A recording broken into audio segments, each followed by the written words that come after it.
तो जिस युवक के बारे में मैं बता रही थी वो कहाँ का था? पासा नामक एक गांव का रहने वाला था। तथा वामिरो, जिस लड़की की कहानी है, वो लपाती नामक गांव की रहने वाली थी। ठीक है, लेकिन दोनों में इतना विद्वेष था कि वे परस्पर संबंध नहीं जोड़ सकते थे। गांव में इतना विद्वेष था। विद्वेष का मतलब होता है कि शत्रुता की भावना। तो दोनों गांव के जो संबंध है आपस में नहीं जुड़ सकते थे। दोनों गांव के लड़का लड़की एक दूसरे से शादी नहीं कर सकते थे। ततारा एक बार लपाती के निकट समुद्र तट पर घूमने चला गया। तो ततारा एक बार समुद्र के निकट गया था, समुद्र तट पर घूमने के लिए। वहीं पर उसे वामिरो मिली, जहाँ पे उसकी मुलाकात उससे हुई। प्रथम मिलन में ही उन दोनों में प्रेम का बीजारोपण हो गया था। तो पहली मुलाकात में ही प्रेम हो गया था और उसके बाद वे दोनों अक्सर मिलने लगे, जिसका दोनों ओर के समाज ने भीषण विरोध भी किया और उन्होंने उन दोनों को मिलने नहीं दिया। अंत में उनका प्रेम बलि की वेदी पर बलिदान हो गया, मतलब उनको सेक्रीफाइस करना पड़ा। वो प्रेम करने के बावजूद एक दूसरे से मिल नहीं सके। दोनों गाँव में इतनी शत्रुता की भावना थी कि वो चाह करके भी एक दूसरे से शादी नहीं कर सकते थे। तो कहानी की शुरुआत करती हूँ मैं।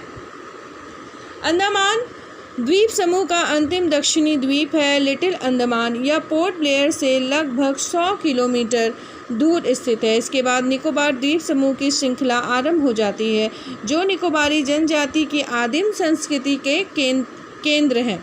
निकोबार द्वीप समूह का पहला प्रमुख द्वीप है कार निकोबार, जो लिटिल अंडमान से 96 किलोमीटर दूर है। निकोबारियों का विश्वास है कि प्राचीन काल में ये दोनों द्वीप एक ही थे।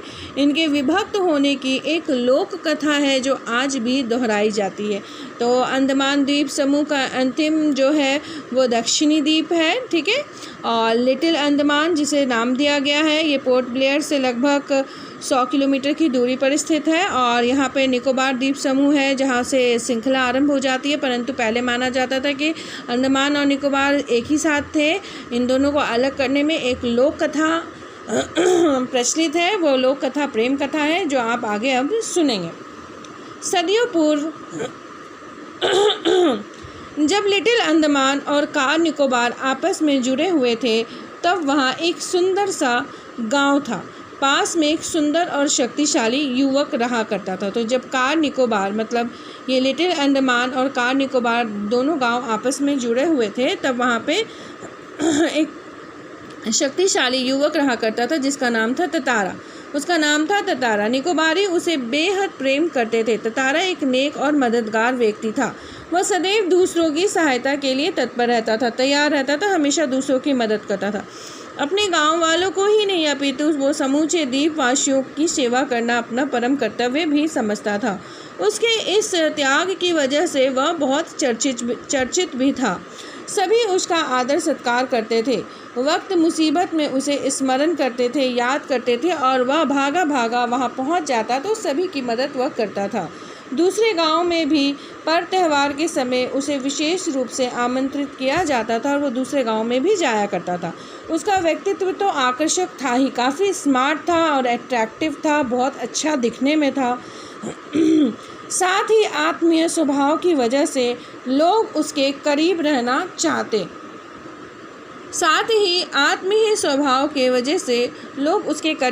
चाहते। उसके दोस्त बनकर रहना चाहते।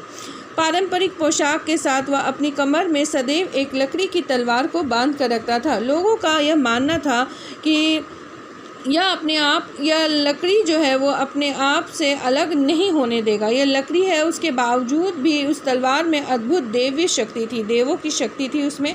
ततारा अपनी तलवार को कभी अपने से अलग नहीं करता था और उसका दूसरों के सामने उपयोग भी नहीं करता था। किंतु उसके चर्चित साहसिक कारनामों के कारण लोग बार बार तलवार में अद्भुत शक्ति का होना मानते थे। तो वो किसी के सामने तलवार का प्रयोग नहीं करता था, परंतु उस तलवार में एक अद्भुत शक्ति मानी जाती थी कि उसमें बहुत अद्भुत शक्ति है, इसीलिए वह लोगों की मदद इतनी आसानी से कर पाता है, परंतु वह उसे किसी के सामने प्रयोग नहीं करता था। ततारा की तलवार एक विलक्षण रहस्य भी थी, मतलब उस रहस्य को कोई नहीं समझ सकता था, वो ऐसी तलवार थी। एक शाम ततारा दिन भर के अथक परिश्रम के बाद समुद्र के किनारे टहलने निकल पड़ा। सूरज समुद्र के क्षितिज तले डूबने को था, मतलब सनसेट का समय था, सूरज डूबने को था और ततारा दिन भर काम वाम करने के बाद अब समुद्र के किनारे पहुंच गया था। समुद्र से ठंडी ब्यारें आ रही थी। पक्षियों की सायकालीन चहचहाटे शने शने, मतलब पक्षियों की चहकने की आवाज़ धीरे धीरे सुनाई दे रही थी। उसका मन शांत था और विचार मग्न ततारा समुद्री बालू पर बैठकर सूरज की अंतिम रंग बिरंगी किरणों को समुद्र पर निहारने लगा। तो सूर्य की जो किरणें हैं वो डूबने को थी और समुद्र पर उसकी परछाई पड़ रही थी। ततारा वहाँ समुद्र के किनारे बैठकर उसी सबको वो निहार रहा था।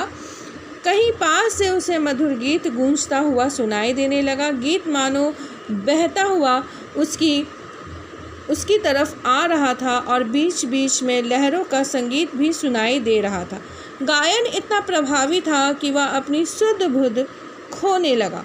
लहरों के बीच एक प्रबल वेग ने उसकी तंद्रा भंग की।